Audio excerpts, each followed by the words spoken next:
For today's Tactic Talks, we are going back to a standard 4-4-2. It's about time. Let's check it out.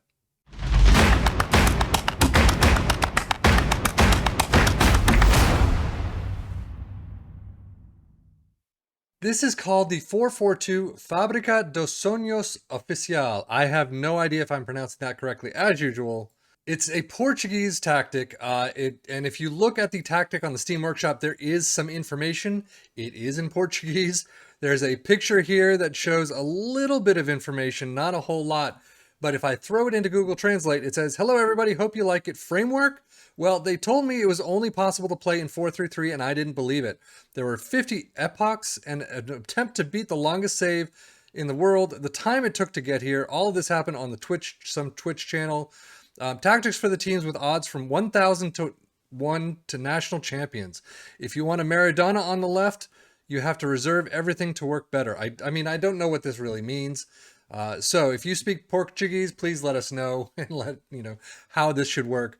But basically, it is a goalkeeper in defend, inverted wingbackers in support on the left and right, central defenders on both sides, a defensive winger this time. I don't think we've seen that before in support.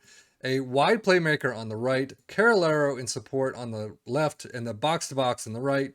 A pressing forward in attack on the left, and an advanced forward in attack on the right. It is an attacking mentality, personalized. In possession, there's nothing. I mean, there's nothing here anywhere. Mix crosses and be more expressive. In transition, distribute to the fullbacks. And then out of possession, high press line of engagement, standard defensive line, and trigger press much more often. And that is it. And I don't know why, but Newcastle did very well. Tottenham, not so great in 10th. Wolves, yeah, not even worth a mention. They're 31 points in 19th, well into relegation zone. I mean, I guess by one game, but still. Newcastle in 5th in Europa spots, 64 points. I mean, I guess it's probably somewhat average, a little higher than average maybe for them, but they did a fantastic job. And starting out with Newcastle, since they are on the tops of the charts, you can see losing out to Liverpool right at the start of the season, but a fantastic run with only 2 draws, a lot of green in there until Aston Villa. A little bit spottier after that. EFL Cup, you're moving on until you hit Wycombe Wanderers. 1-1 penalties, you lose out in the 4th round. And then FA Cup 3rd round, 2-3 against Sheffield United. And from that point on, it's really just spotty all the way down. Tottenham, spotty altogether. I mean, Champions League, you're doing fairly well. 5-1 over Victoria Pilsen. But then losing out to Borussia Dortmund and a bunch. EFL Cup 3rd round, Liverpool lost 0-4. Continue on in the FA Cup. Champions League, round of 16 against Barcelona. And then Barcelona, you're out against Barcelona in the round of 16. Champions Cup or FA Cup semifinal, 2-2 draw, losing out in penalties against Liverpool. But overall, a very spotty season. One I'm not going to get my hopes up for. Wolves doing a horrific job throughout pretty much everything. EFL Cup 2nd round, 3rd round, you're moving on. Lose out to Manchester United 0-2 in the 4th round. FA Cup, you lose out 3-4 against Sheffield United. Wow, Sheffield United went pretty far in that. You had an okay May, I guess, 4 whopping points right there, but still not great. But if I look at Sheffield United, how did they do? They got to the quarterfinals against Southampton and lost.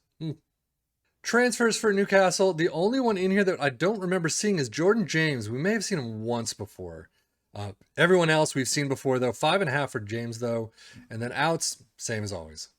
Tottenham transfers. You've got Roger Ibanez from Roma, 43 million. Tony Weston, Chukchavla, Lava, well, I don't know, Copenhagen for 3.3. We've seen the others. And then outs.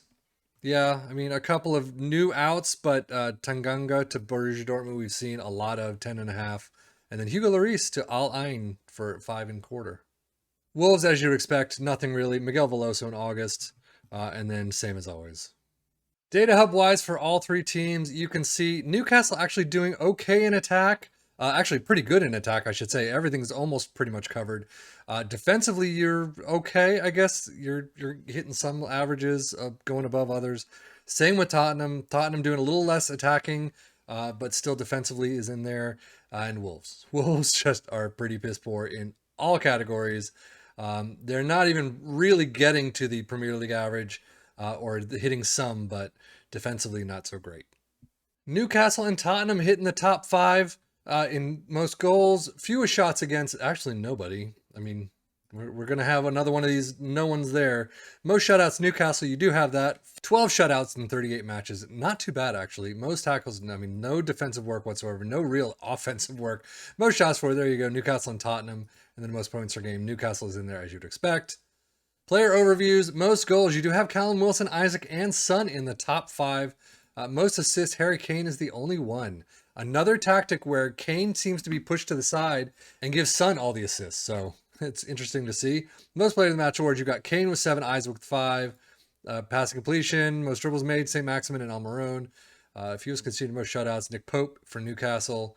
Tackles one, you do have Neto, Semedo, and Almiron in there. Most key passes, Trippier and Sarabia. Most shots, Isaac, Wilson, Cunha, and Son. Overall, not too bad. I mean, I guess.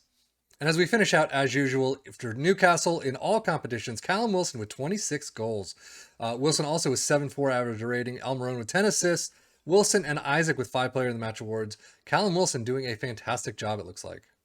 Harry Kane for Tottenham, 25 goals in all competitions. Interesting to see when Son was higher up than him. I guess he scored a bit more in some of the other competitions, but Kane with 7.29 average rating, 13 assists, and then Harry Kane the quadruple with 9 player of the match awards. Raul Jimenez, 16 goals, not good at all, but what do you expect? 19th place. Jose Sa with 7.10 average rating. We've seen him a couple of times.